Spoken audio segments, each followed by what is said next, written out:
מיכאל מנקר נמצא כאן, מנכ"ל של חברת מימוש הזכויות מקסימום. איתך אנחנו נשוחח על נושא שלצערנו לא מדובר מספיק וקשור בהתבגרות, אחר כך הזדקנות של כולנו, ויש מבלי שאנחנו יודעים, או לא שמנו לב, שינויים מרחיקי לכת בנושא ביטוח הסיעודי.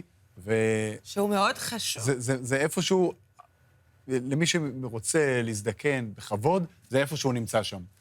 מיכאל, תודה שהגעת. אגב, ביטוח סיעודי זה גם, נכון מיכאל, זה לא, אנחנו לא מדברים רק על זקנים, אתה לא יודע מתי ובאיזה גיל תהפוך לסיעודי. נכון, את צודקת. להיות סיעודי אפשר בכל יום ובכל שעה, זה עניין של שנייה, ובאדם רגיל יכול להפוך לסיעודי. אני כבעלים של חברת מקסימום מימוש זכויות, נתקל באנשים שהם סיעודיים ביום-יום, ונתקלנו באטימות של חברות ביטוח ובכל השינויים האלה, שהתקשורת לא מספיק חושפת ולא מספיק מדברים, כי זה אנשים שקופים, הם לא מעניינים אף אחד, זה לא קהל מצביע, הם לא יכולים לקום ולצאת מהבית. ומתחילת שנה, חברות ביטוח החליטו שהם פשוט מחמירים את התנאי זכאות, ומלא אנשים שמגיע להם את הקצבה, פתאום הפכו ללא סיעודים, לשקופים. תכף נדבר על זה, כי זה מאוד מאוד מעניין, אבל עוד צעד אחד אחורה, עוד עושים ביטוח סיעודי בכלל? כי ידוע לנו שגם שם חלו שינויים, זה ממש הפך להיות מוצר לא משתלם. נכון, חברות ביטוח עכשיו אומרים שהמוצר הזה הוא לא משתלם, הן מתות להיפטר מזה. למה? כי יש יותר מודעות לצרכן שיש את הזכויות, אפשר לתבוע, אפשר לפנות אלינו, אפשר לפנות לעורכי דין, לחברות מתחרות, אפשר לקבל את מה שמגיע להם, ותוחלת החיים עלתה. פעם חברת ביטוח חשבה שאם בן אדם יהפוך לסיעודי, אז הוא יחיה עוד חודש, חודשיים, שנה, וילך לעולמו. עכשיו, הרפואה יותר מתקדמת, יכולים להחזיק בבן אדם סיעודי למשך תקופה ממושכת, וחברת ביטוח נאלצת לשלם. עכשיו, היא לא רוצה לשלם, ועושה כל מה שאפשר, על מנת לא לשלם. ומתחילת שנה הם החמירו את הקריטריונים, הם הוסיפו עוד תנאי זכאות, ואנחנו רואים פשוט ביום-יום, שבן אדם שהוא היה מוגדר כסיעודי, פתאום מראשון לראשון 25, הוא כבר לא מוגדר לסיעודי. מהראשון לראשון. כי הוא יודע לעשות עוד פעולה אחת. בוא נתעכב על זה. ישנן כמה פעולות שצריך לדעת לבצע לבד. אם אתה לא יודע לבצע 3 מתוכן, אתה מוגדר כסיעודי, אבל זה השתנה. נכון, זה היה 3 מתוך 6 פעולות, אבל מתחילת שנה אנחנו יכולים לראות את זה כרגע גם על המסך, שבן אדם זה אותו בן אדם, זה סיפור אמיתי. כן, מה אנחנו רואים כאן? מה שאנחנו רואים למעלה, זה מה שרשום לפי בדיקת רופא, שבוצע, אם בן אדם יגיש לתביעה לפני ראשון לראשון 25, אנחנו יכולים לראות שהוא היה סיעודי וזקוק לעזרה ב-ADL ב3 מתוך 6 קריטריונים, שזה מספיק על מנת להתחיל לקבל את הקצבה החודשית.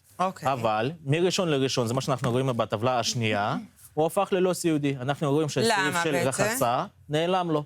כי חברת ביטוח הוסיפו את הקריטריון, אני אקריא לכם, שהוא יכול לבזר באביזרי עזר לצורך ביצוע הפעולות.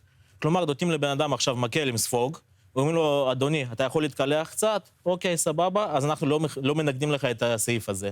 זה המלחמה הכי גדולה שלנו כרגע, זה אנשים שבאים אלינו היום, פונים אלינו היום, הם כבר פספסו את המועד הקודם להגיש את התביעה, אז אנחנו מגישים תביעה, ואנחנו מנסים להוכיח בכל דרך אפשרית, שמצב הסיעודי החל לפני ההחמרה הזאת. מיכאל, זה נורא מטריד מה שאתה אומר, כי אם חברות הביטוח יכולות לשנות את הכללים, אז מחר בבוקר יגידו חברות הביטוח על ביטוח חובה לרכב, אוקיי? שאם אתה מחזיק טלפון סלולרי בתוך הרכב כשאתה נוהג, אז אתה לא מבוטח, כי סביר שהתעסקת איתו. אז מעכשיו אסור להיות יותר מבוטח, עם הטלפון אם אתה רוצה להיות מבוטח. זה מגוחך. בן אדם שמתמודד עם מחלה כמו שלי, שנחשבת למחלה קטסטרופית. טרשת נפוצה. טרשת נפוצה, בדיוק. לא מבטחים בכלל. לא נותנים אין לך ביטוח רפואי. לקבל ביטוח סיעודי, כן. אין לך ביטוח סיעודי. זאת אומרת, בן אדם שיצטרך את זה יותר מהכל, בדיוק. אתה לא יכול להצטרף. אם היית לפני שהתפרצה לך המחלה... הוא הפסד כסף פוטנציאלי מהלך לחברות הביטוח. אבל אם היית נרשם לפני שהתפרצה לך המחלה... ההורים שלי שילמו את זה, לא ידעתי שזה יתבטל מסיטואציות כאלה ואחרות, זה מדהים, זה פשוט מדהים, גם הנתון הזה שאתה מספר לנו, זאת אומרת, אם את בן אדם רגיל לקבל קצבה, חי איתה, מחזיק בעובד שעוזר לו להגיע לשירותים, ופתאום הטבלה השתנתה, המציאות לא השתנתה, מעכשיו אתה כבר לא סיעודי. הטבלה השתנתה. אני אפילו לא מנסה להוציא לפיברו ביטוח, כאילו נכות, כלום, אני לא מנסה אפילו. נחזור אליך, מיכאל, מה ניתן לעשות? מה אתם עושים במקסימום כדי לנסות? קודם כל, אנחנו חושבים שהמצב הזה הוא בלתי נסבל, וזה האנשים הכי חלשים באוכלוסייה. אני ואתה יכולים להתפרנס, יכולים לעשות משהו, יכולים להתמודד עם המערכת. פה אנחנו מדברים על אנשים שהם בני 80, 90, לפעמים לא יכולים אפילו לקום מהמיטה. זה האנשים הכי חלשים שיש באוכלוסייה, והם שקופים לצערנו. אנחנו פנינו לחברי כנסת, לצערי רק חבר כנסת אחד, אלמוג כהן, נפגש איתי, מנסים לעשות משהו, מנסים לבטל את הגזר דין הזה, עדיין זה בשלבים של התחלה, חברות ביטוח זה גוף מאוד קשה. כרגע מה שאנחנו יכולים לעשות, זה לנסות להוכיח את המצב של הבן אדם שהוא פונה אלינו היום, שהמצב שלו התחיל לפני השינוי, לפני ההחמרה, מה שייתן לו שגם הוא יקבל את הכסף רטרואקטיבי, על חצי שנה שכבר אנחנו עברנו, וגם הוא יקבל עכשיו זכאות לפי התנאים הקודמים, ולא התנאים היותר נוקשים. אוקיי, מה צריך לעשות? האם באמת, או שאנחנו רק מדברים באוויר, קורה שבן אדם שהייתה לו קצבה, פתאום מהראשון לראשון אין לו אותה?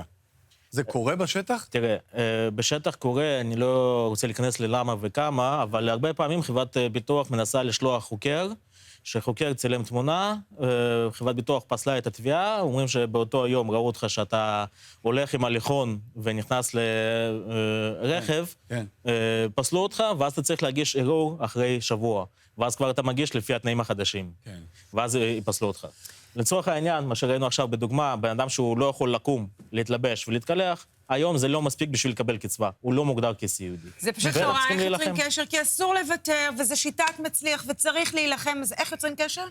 כוכבית 8507, זה הטלפון שלנו, אפשר ליצור איתנו קשר, אפשר להיכנס לגוגל, לעשות חיפוש, מקסימום המרכז למימוש זכויות, או הכי פשוט זה להתקשר, כוכבית 8507. תודה רבה לך, כל הפרטים באמת מידע חשוב מאוד, אל תוותרו, תילחמו. 13